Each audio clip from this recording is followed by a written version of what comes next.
17절부터 25절 말씀입니다. 오늘은 고린도전서 1장 17절에서 25절까지의 말씀을 가지고 복음의 능력자가 되자라는 제목으로 하나님 말씀을 증거하려고 합니다. 사실은 오늘 복음의 능력자가 된 웨슬리에 대한 말씀, 그 설교를 하려고 하는 겁니다. 성경적인 인물은 아니지만 감리교와 성교교의 창시자로서 대단히 그리스도의 복음 운동에 눈을 뜬 하나님의 자녀, 하나님의 종이었습니다. 저의 생애를 한번 돌아보면서 오늘 우리 복음 영광 교회가 앞으로 나아가야 될 길, 방향들, 또 우리 성도들이 신앙생활을 하면서 좀 이렇게 웨슬리안의 삶을 엿보면서 여러분들이 잘 안 되는 게 뭘까, 또 부딪히는 게 뭘까, 그리고 어디까지 내 시간표가 왔는가를 짧은 시간이나마 느낄 수 있게 될 줄 믿습니다. 복음의 능력자가 다 될 수 있는 그러한 그날이 속히 오고, 우리 복음영화 교리 성도들이 모두가 복음으로 무장돼서 하나님의 십자가의 군병이 되기를 소원하는 마음으로 오늘 말씀을 증거합니다.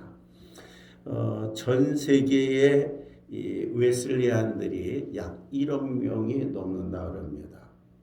그 교파적으로 감리교의 창시자이기도 하지만 이 웨슬리안주의를 통해서 감리교에서 성결교회도 나오게 되고, 그리고 오순절파, 오순절 성령 운동을 하는 그러한 신앙인 모습 교단들도 나오게 됐습니다. 지금 이 숫자는 더 많은 숫자로 늘어날 수도 있죠. 교파가 다르기는 하지만은 웨슬리의 영향을 받은 사람들이 상당히 많은 것은 분명합니다. 현재의 영국 사람들도 잘 기억하지 못하는 웨슬리의 발자취를 찾는 것은 그렇게 쉽지 않습니다. 왜냐하면은 사람들은 흔히 무엇인가를 남기고 또 기억하게 하고 알아주기를 바라는 마음을 강하게 갖는 것은 참 당연한 마음이다라고 생각하고 있지만, 그건 역시 세속적인 생각과 마음 속에 더 가까운 것입니다. 사실은 우리가 지나온 발자취 속에 우리들의 모습과 흔적을 남기기보다는 예수의 발자취를 남겨야지 되고, 예수의 흔적을 남겨야 되는 것이 우리가 예수를 본받는 삶인 것입니다. 예수님의 제자가 추구해야 할 일, 내 자신을 남기려고 하는 것보다는 예수를 남기려고 하는 것, 그 자세가 바른 자세라는 겁니다. 훌륭했던 웨슬리의 삶도 바로 그 자신이 무엇을 남기려고 하지 않았기 때문에 오늘 웨슬리에 대해 발자취를 찾기가 쉽지가 않다는 겁니다. 현재 영국 사람들도 잘 기억하지를 못합니다. 그럴 정도예요. 무엇을 남길까? 자신의 위대함을 위해서 산 사람이 아닙니다.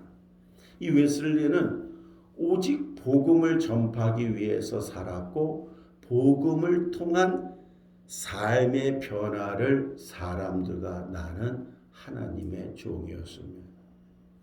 복음의 능력에 사로잡힌 자였다는 겁니다. 웨슬리는 처음부터 그러면 복음에 사로잡혔냐? 아닙니다. 그래서 오늘 말씀을 전하는 첫 번째 포인트가 여기에 있습니다. 복음의 능력에 사로잡힌 저의 모습은 처음부터 그렇게 복음에 충만하고 처음부터 예수 그리스도의 그 은혜에 흠뻑 젖어서 살아간 그러한 증인의 삶을 살았냐? 그렇지 않았습니다. 환경은 그러한 환경이었습니다. 환경은 너무나 좋은 환경을 타고났어요. 웨슬리는 명문가에서 출생을 했습니다. 그리고 영국 국교회 목사의 아들로서 규칙에 따른 생활과 훈련을 받으면서 어렸을 때부터 성장을 했어요. 그러니 모태신앙이죠. 그리고 그 가문의 목사님의 아버님 교육이 훌륭해서 신앙과 믿음의 규칙 안에 잘 자랐습니다. 그리고 성장했어요. 옥스퍼드 대학에 들어가서 경건과 학문과 사랑을 실천하면서 살았어요. 옥스퍼드 대학에 크라이스트 처치 대학이 있는데 그 대학 안에 가문에 들어가서 그 속에서도조차도 여기는 홀리 클럽을 만들어서 그리고 학생들하고서 이 홀리 운동을 할 정도로 아주 철두철미한 그러한 메소디스트 생활을 한 겁니다. 메소디스트라는 말이 나중에 감리교 창시자가 되지만 이 뜻이 뭐냐면 규칙주의자라는 뜻이에요. 규칙주의자. 오늘날 그 규칙주의자라는 메소디스트와 감리교 교단의 삶을 보면 영 아니죠, 사실은. 그 삶이 많이 벗어나 있어요. 그 뜻은 규칙주의자, 원칙주의자 이런 겁니다. 그러니까 철두철미하게 웨슬레는 그러한 영국 국교도 목사님의 아버지로부터 태어나서도 자라는 과정이 철두철미하게 율법주의 정신으로 규칙주의로 또 성교를 지키며 그런 마음 속에서 생활을 했고 결국 저는 이 영국 옥스퍼드 대학을 다니면서도 지성인으로서 생활하는 가운데 세속문화에 빠지지 않고 홀리클럽을 만들면서 그러면서 이 운동을 행하기 시작했고 철두철미하게 이 메소디스트 운동가로서 아주 그냥 메소디스트 사람이 된 거예요. 그런 삶을 사는 겁니다. 그러나 그런 그의 인생에도 시련이 많았습니다. 하나님 말씀을 쫓아 철두철미하게 그런 삶을 살아가는 그에게 시련이 많았습니다. 그 중에서 여인에 대한 그러한 에 대한 시련이 참으로 상당히 컸어요. 그 영향을 많이 줬습니다. 사랑하는 여인을 그가 만났지만은 그 여인이 다른 남자와 결혼을 함으로 그 사랑의 첫사랑에 실패를 합니다. 그리고 또 그가 사랑했던 여인 소피아라는 여인인데 그 소피아의 관계 때문에 당했던 어려움이 커서 웨슬레는 여자에 대한 두려움 또 그러한 마음 상처가 깊이 있습니다. 그러한 모습 가운데 웨슬리가 처음으로 이 조지아라는 곳 속에 그 지역 속에 선교사로 부름을 받아서 진정한 선교사는 아니지만 복음을 전해달라 그런 이제 홀리 운동을 하니까 그런 모습이 와서 전해달라 해서 첫 조지아라는 지역에 가서 이게 선교 활동을 해요. 그런데 그 속에서 웨슬리는 이 쫓기듯이 조지아를 떠납니다. 오랫동안 못해요. 제가 기억으로 1년 얼마 되는데 왜냐면 그 운동을 하는 가운데 이런 상처와 이런 모든 것들이 자기 안의 상처가 치유가 되지 않고 있었어요. 자기는 그냥 말씀주의 원칙주의로 살아가면서 운동을 한다 그랬는데 그가 쓴 그 일기 내용에 이런 내용이 있습니다. 그걸 보면은 그 마음을 알 수 있는데 내가 해야 할 일을 다 하지 못하였지만 할 수 있는 한 복음을 전하고 1년 9개월 만에 발에 먼지를 털어버리고 조지아를 떠난다. 이렇게 써 있어요. 그러니까 1년 한 9개월 정도, 2년 안 된 시간 동안에 조지아 머면서 복음을 전하다가 자기 자신이 기법한 거예요. 그리고 발을 떨어버리고 그리고 나는 떠난다는 거예요. 자신이 계획했던 대로 그 모든 일이 되지를 않고 실패로 끝났다는 좌절감을 이 일기에 표현을 한 겁니다.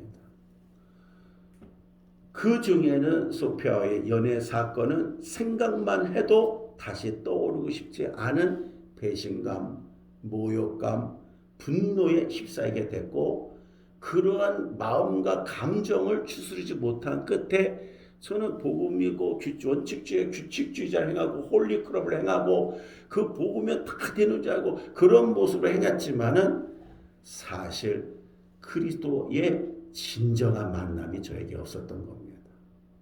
누가 보더라도 밖에 보면 훌륭한 하나님의 훌륭한 크리스찬, 훌륭한 복음의 전달자 본 것 같았지만 중요한 걸 발견했어요. 그러던 때에 웨슬리가 자신보다 9살이 적은 영적 스승 벨로 목사님을 만납니다. 그때 당시에 벨로 목사님의 나이가 26인데 웨슬리가 회심을 경험하고 새로운 신앙을 발견하는데 영향을 끼치게 됩니다. 옥스퍼드 여행을 하면서 웨슬리에게 그는 이렇게 권면합니다. 형제여, 당신은 당신의 모든 철학을 버려야 됩니다.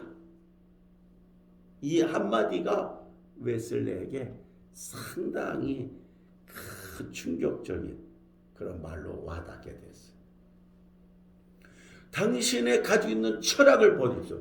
나는 신앙인 줄 알았는데, 나는 믿음인 줄 알았는데, 나는 다른 사람 대해서 나는 올바로 바르게 살고 정직하게 살고 규칙주의 살고 이런 율법적인 삶이 나는 옳은 걸로 알았는데 그걸 철학으로 여겨버려요.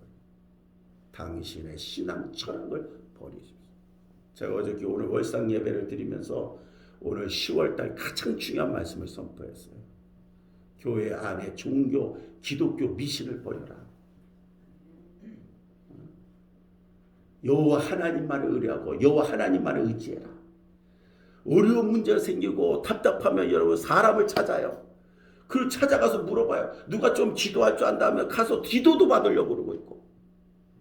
이게 무슨 부족도 아니고 이게 무슨 은사가 하나님이 활용되는 은사가 그렇게 활용되는 게 아닌데 이게 얼마나 답답하죠.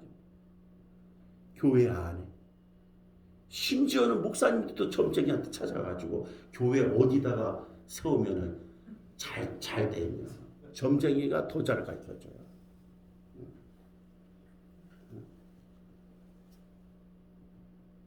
이게 너무 쉽게 다른 사람이 이렇게 드러난 모습 나는 아닌데 그러면서 여러분 자신의 마음속에서 여호와를 의지하지 않고 여호와를 의뢰하지 않고 하나님 먼저 생각이 안 된다면 여러분도 마찬가지로 여러분 안에 자기의 재단을 쌓고 있는 겁니다.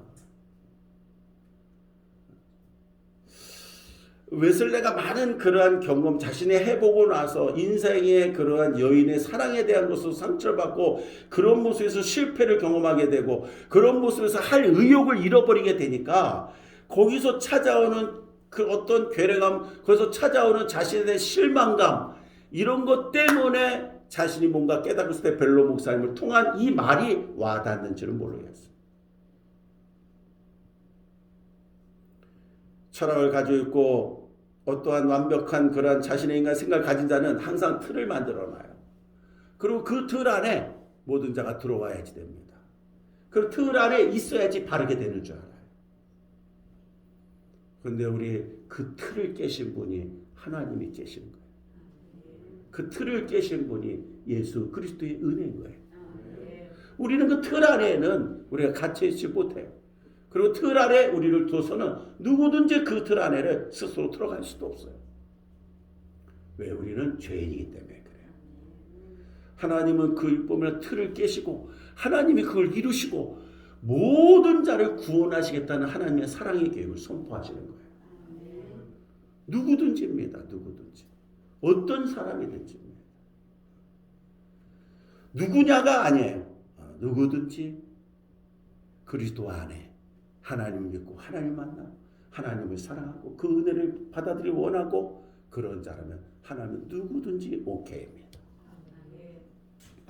웨슬리는 이 벨로 목사님의 한 얘기를 들으면서 그 권면을 들으면서 철학을 버린다.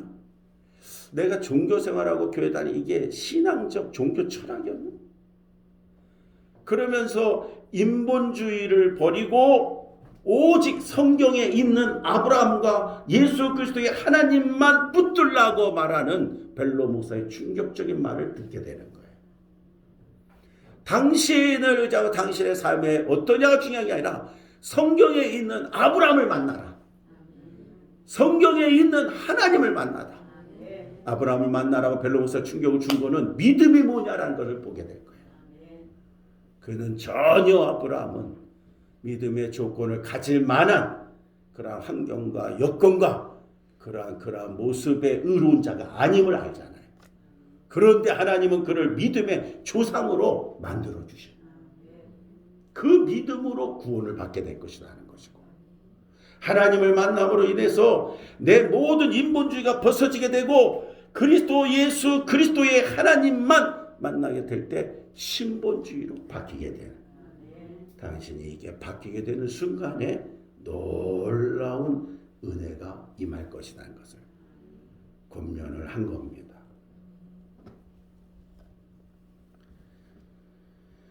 그때 병중에 있던 동생을 만나러 갔다가 이 벨로 목사님을 만났는데, 대화한 후에 웨슬리가 고백한 글이 있습니다.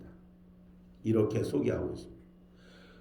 5일에 나는 나의 믿음 없음을 깨달았다.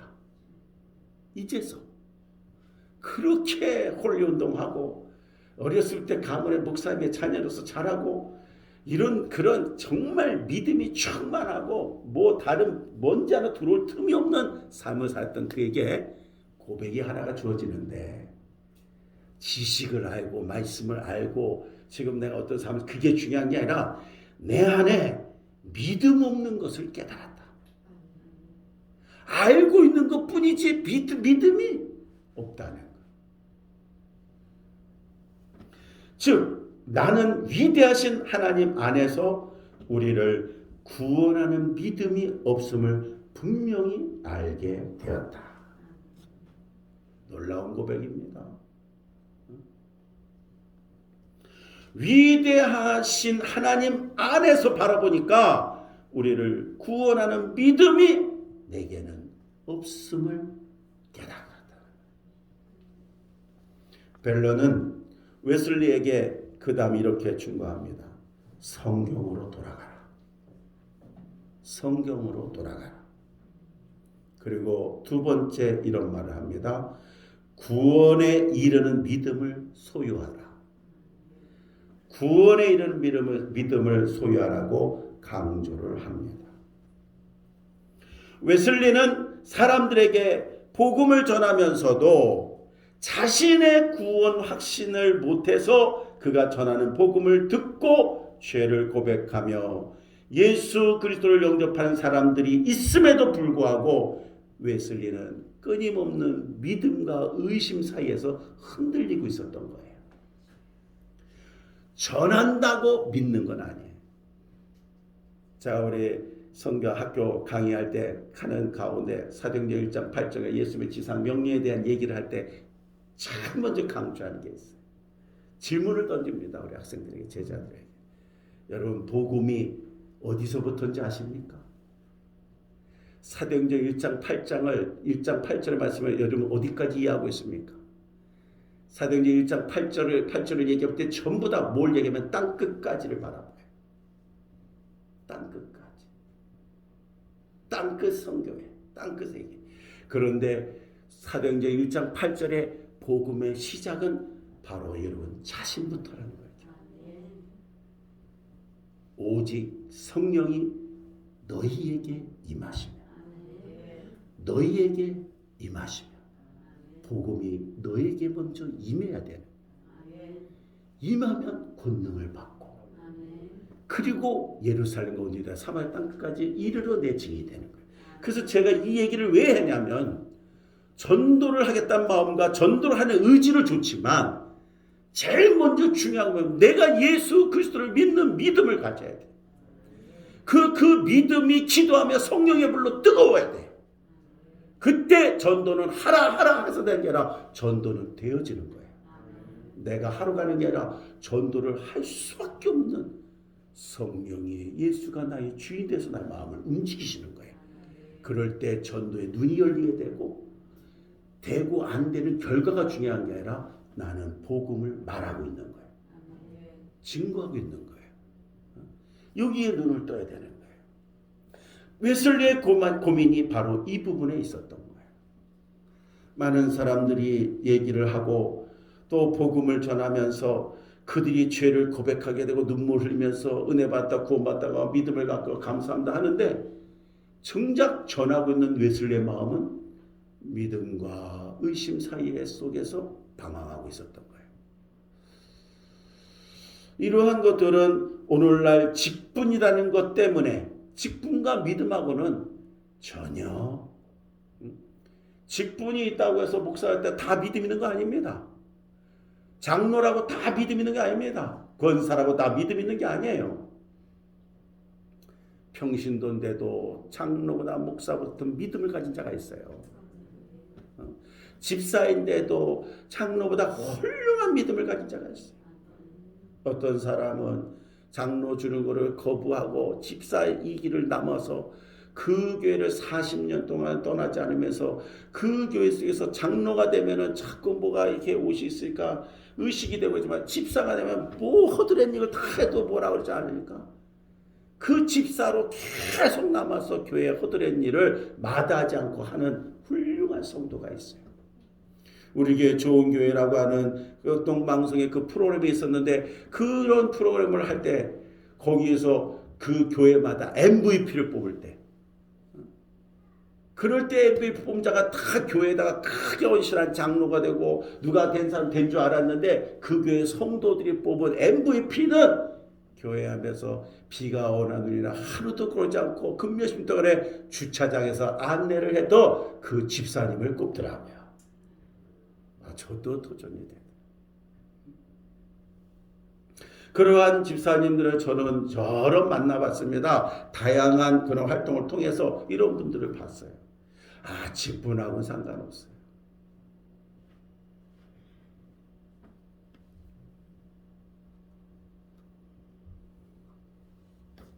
사도행전의 성령의 역사를 보았고 모두 순간적으로 일어난 구원의 사건을 웨슬리도 봤습니다. 그런데 정작 자신에게 일어날 사건인 것을 확신하지 못한 거예요. 말 그대로 역사적인 사건으로만 본 거예요. 문서로만 그냥 지식으로만 성령의 불이 있게 임했구나. 그게 오늘 이 시간에 오늘 말씀을 들으며 찬송하며 기도할 때 여러분에게도 임한다는 것을 믿고 오늘도 예배를 드려야죠. 이미 찬송을 할 때 원하고 바라고 기도합니다 할 때 제목만 봐도 눈물 흘린 자가 이 시간에 나왔어야 돼요. 목사님이 어떤 기도를 하고 어떤 말씀 속에서 고통스러워서 이 말씀이 찬양이 나오는 거구나 여기에 와닿는 자가 있어야 돼요. 저는 그런 경험을 많이 해요. 왕성교회 길자의 목사님이라고 장로기 아주 유명한 목사인데 인도네시아 자카르타 가서 함께 집회를 했어요. 그분은 자카르타 한인교회가 2,000명 넘는 교회가 그 교회에서 설교를 했고 저는 이제 원주민들 맡아서 했는데 함께 한 거예요. 그런데 제가 그 자리에 참석했다가 이 목사님이 설교하시는 그 설교를 듣고 막 얼마나 막 제가 은혜를 끼치러 갔다가 그냥 은혜를 얼마나 받은지 몰라요. 그 한 편의 설교를 들으면서 제가 20몇 편의 설교가 나왔다 그랬어요. 제가 다른 목사님들 드리겠어요. 한 편의 설교를 들으면서 그런 거예요. 근데 그 많은 걸 그 성도들이 그걸 다 흡수할 수 있을까? 못합니다. 여러분이 오늘 이 시간 설교를 들으면서 여러분의 믿음의 그릇대로 받아가는 겁니다. 누구는 시작부터 찬양부터 그다음에 기도부터 20가지를 받아가는 자가 있어요. 그 믿음의 남자는 어떤 거 한 가지에 부딪히든지 집중에 대해 하나님이 은혜를 준 것 가져가요. 그러니까 은혜는 내가 사모하고 하나님 의지한 만큼 하나님 부어주시는 거예요. 그릇대 주신 거예요. 준비된 그릇에 더 부어줘도 더 이걸 담을 수가 없어요. 넘쳐나요. 넘쳐나.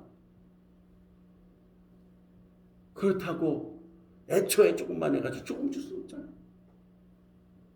그러니 여러분들이 오늘날 웨슬레 같은 그러한 반복의 그러한 모습에 살지 말고 사도행전의 역사를 여러분도 알고 있고 구원의 사건을 여러분도 봤습니다. 그리고 그렇게 고백한 자 받고 그런 말씀과 교육을 지금까지 받아왔습니다. 그럼 그 사건이 지금 나와 관련이 되어 있고 이 시간에도 성령의 불의 사건은 일어난다. 누구에게? 나에게 임한다. 그 뜨거움이 불이 내 속에 임하시옵소서. 막 그 마음을 가지고 예배를 드릴 때 내 속에 어떤 악한 것도 떠나가는 거예요. 성령의 불이 임하니까 말씀을 듣다가도 병이 떠나가는 거예요. 병이 언제 난지도 모르는 거예요. 그냥 그 뜨거움이, 그 자세가 얘기를 하려는데 적극적인 사람은요 절대 기대질 않아요. 딱 앞으로 그냥 마음속에 그냥 마음속에 끌어들어가려는 거예요. 그런 마음 속에서 하나님이 증거를 주시는. 저는 목회자지만 뒤에 앉아서 뭐 한다. 이 직분 때문에, 이 직분이 문제예요. 직분이 자꾸 높아지게 되고 증경이 되고 어른이 되고 자꾸 이러다 보니까 가고 싶더라도 자꾸 정해놓은 자리들이 있잖아요. 그러지만은 저는 자유로울 때는 항상 앞에 가는 거예요. 사람을 세워서 그 목사님 말을 듣는 게 아니라 하나님이 그 시간에 내게 소중한 시간을 주기 때문에 다른 어떤 시간 속에서 내가 내 자유 시간을 갖더라도 그 시간만큼은 놓치지 않는 거예요. 그걸 소중히 생각하는 거예요. 그런 마음과 그런 자세 속에 하나님 주시는 은혜, 은총이 여러분 그게 영성이 되는 겁니다. 웨슬리의 이 의심 그리고 거절, 한 번에 벨로 목사님 말을 듣지는 않았습니다.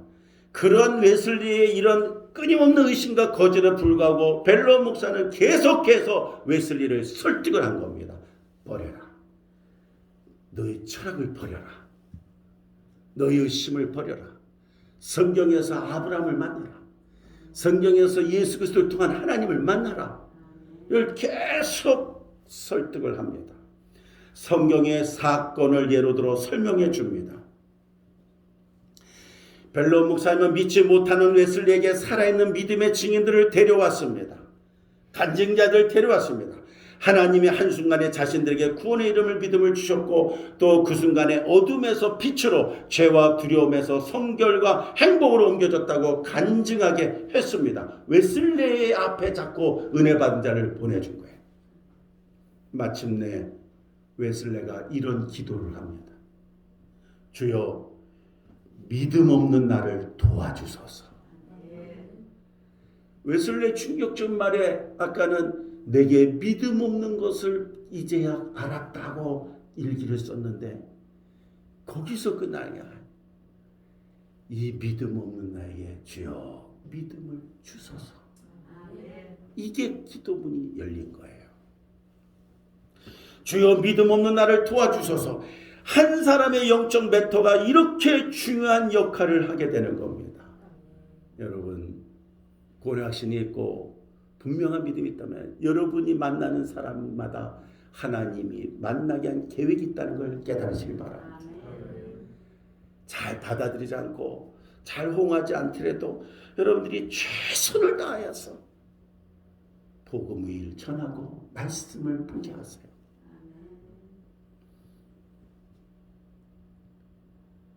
인간적 친밀감에 의존하는 신앙생활은 불안한 것입니다. 사람을 의지하게 되는 거. 자꾸 기도하고 문제가 클수록 문제가 커질수록 하나님 의지해야 되죠. 고민이 있을수록 하나님 의지해야 되죠. 제가 얘기하면 이 성전이 얼마나 좋습니까?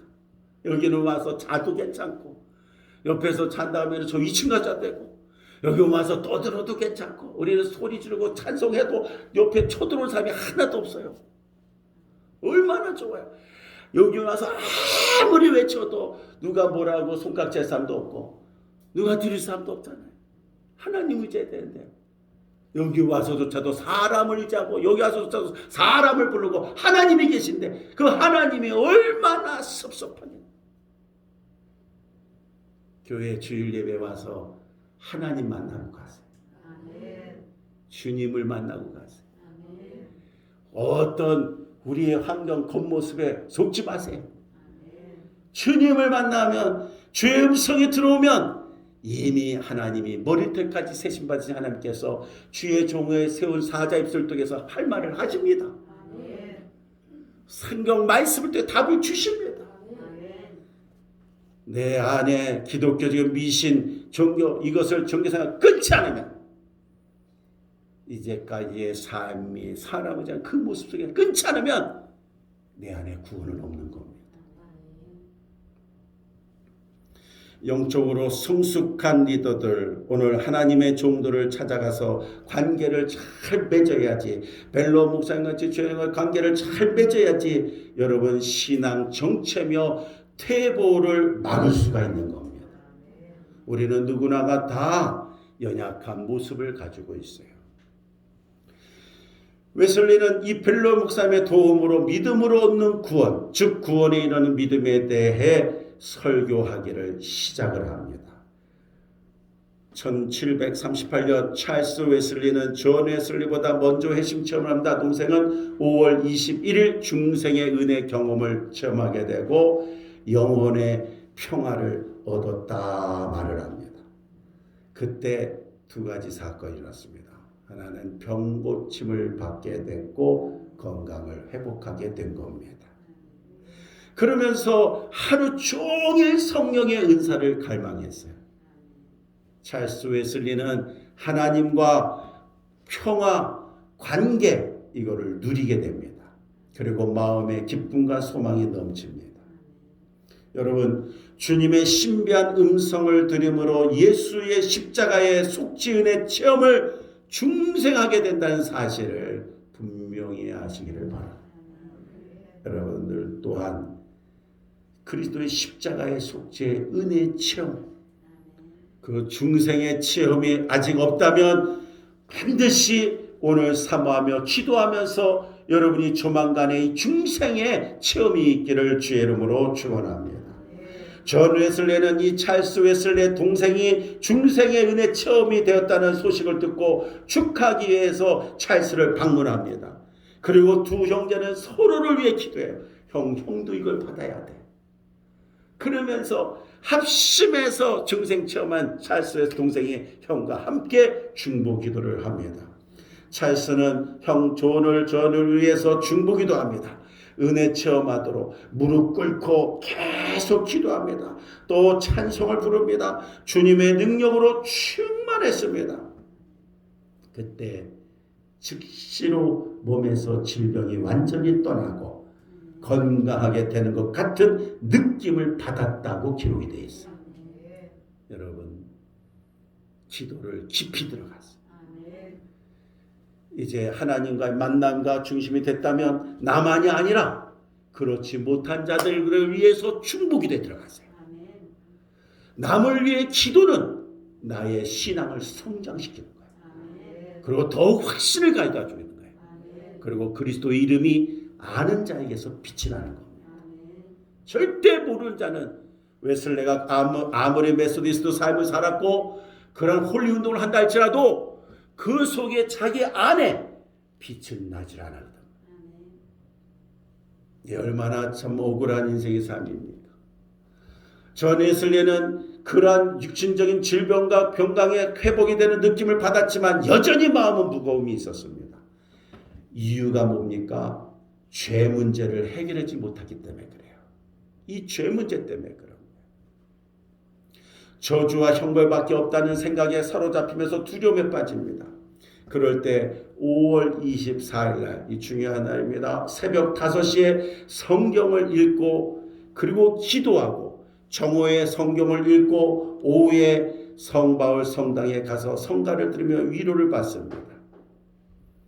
아침 새벽부터 성경을 읽으면서 기도하고 말씀의 은혜를 받았어요. 하루 종일 삶을 살았어요. 그러다 밤이 되자 올더스켓이라는 네틀톤 코트라는 지역인데 그 지역 거리를 걸어갑니다.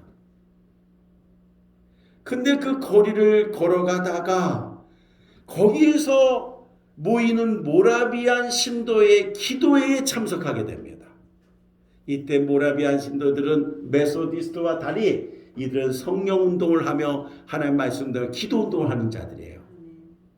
말씀을 보고 기도를 하고 혼자 밤에 또 성당 가가지고 성경을 듣고 그럼에도 불구하고 역사에 일어나는 자인데 길거리를 걸어가다가 올도스케 사건이 하는데 여기서 그 모라비안 신도의 기도에 참석하는 가운데 루터의 로마서 서문을 읽는 것을 듣게 됩니다.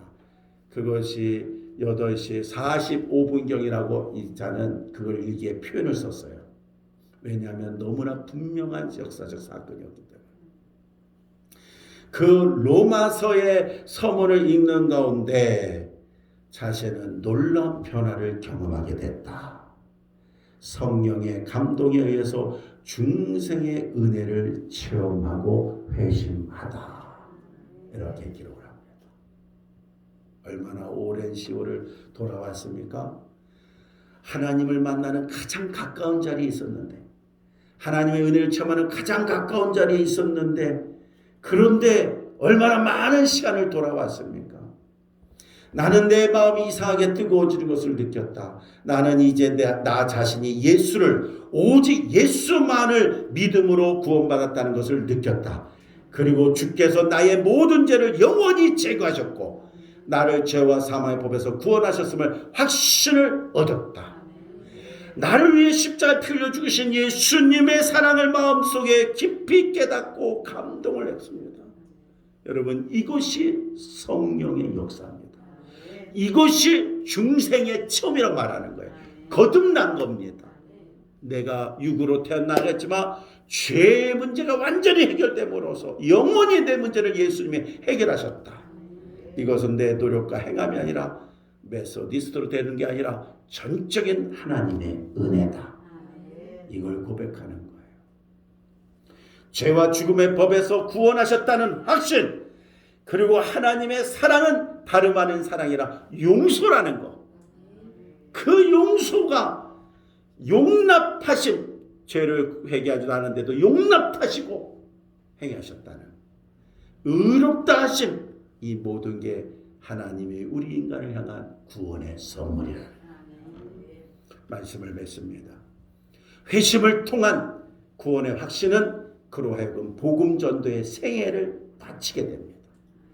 이것을 통해서 웨슬레는 복음의 진정한 능력을 체험하게 되고 예수 그리스도의 십자가에서 피 흘림의 사건과 웨슬레의 죄를 씻고 중생의 놀라운 경험으로 체험된 이것이 바로 복음이다라고 외치는 거예요.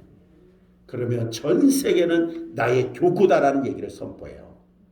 그리고 메소디스트는 그냥 율법 규칙주의지만 메소디스트의 창시자가 되고 감리교단의 어원이 되는 거예요.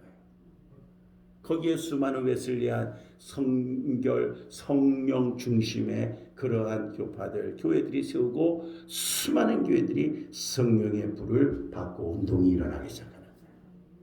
이것을 통해서 전 세계 복음이 빠르도록 확산돼 가고 오늘 수많은 그리스도 안에 성령 충만한 하나님의 자녀들이 세워지게 된 줄 믿습니다. 오늘 여러분, 예수가 하나님의 능력이라는 것, 오늘 성경 본 말씀에 이것은 유대인의 꺼리낌이 되고 이방인은 어리석음이 되지만 구원받은 우리에게는 전도나 복음은 하나님의 능력이 됩니다. 우리도 동일한 이 구원의 체험을 통한 믿음을 확신하기를 바랍니다. 그래야 여러분이 돼야 여러분이 증거할 수 있습니다. 여러분이 돼야 가정이 복음화가 될 수 있습니다. 구원의 확신을 가진 자 속에 주변에 역사가 늘 일어나요. 하나님이 함께 하시기 때문에 그래요. 아닌 것 같은데도 기적이 일어나요. 중생의 삶을 경험하고 사모하고 기도 말씀 찬송 속에 성령의 역사를 체험할 수 있는 우리 성도 다 되기를 주의 이름으로 축원합니다. 축원합니다. 이 시간에 우리 말씀 붙잡고 합심해서 기도하겠습니다. 기도하실 때에 오늘 주신 말씀 붙잡으면서 우리의 삶이 중생의 삶을 경험하고 사모하고 기도 말씀 놀라운 은혜 증거의 말씀들이 될 수 있게 해달라고 합심해서 이 시간에 다 같이 하나님 앞에 기도하겠습니다. 주여 한번 부르 기도합니다. 주여 할렐루야. 하나님 아버지 사랑에 감사합니다. 오늘 이 시간에 말씀을 통하여서 아버지 하나님의 크신 은혜와 능력을 체험하게 해주심을 감사합니다. 아버지 하나님